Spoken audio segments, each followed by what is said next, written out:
very important warning of a financial scam here. One of the stars of the reality show Shark Tank says she was a victim of, they're calling it a phishing scam, but really it's a digital con job. Barbara Corcoran says she was scammed out of nearly $400,000, so it was an expensive loss here. This is what happened. Last week, her bookkeeper received an email about an invoice, and it appeared to be from Corcoran's assistant, a trusted source, approving payment for a real estate renovation.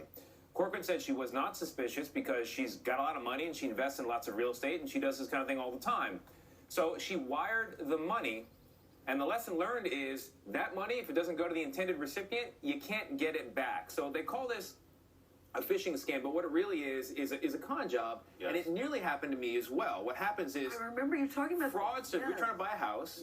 Fraudsters hack in to someone you trust's account, like your lawyer or a real estate agent, and then they impersonate the people you trust, and they say, "Oh, by the way, that payment, it's due right now. Here's the wiring instructions." You almost sent the money. We almost sent the money. We were moments away. If not for a final check that the bank did, not us, we would have been completely taken, and that money is gone. You're not getting it back. But it's so good that Barbara Corcoran is speaking about it, and that you were speaking about it, because you can see how easily it could happen. You look at an email quickly, and if it's off by one digit, I wouldn't notice. It would have been the difference between getting a house and not getting a house in this loss if it had gone through. And so the lesson is, if you are wiring money, whatever the amount is, call the intended recipient, because you can't falsify a phone call. Call them up and say, "Hey, just confirming that you sent me this email and that the money is going to you." Yeah, you can't be embarrassed or think it's a stupid with two O's moment, because that really could happen to anybody. It's even more embarrassing when you send them the money, when the wrong person the money. That's the most absolutely embarrassing. true.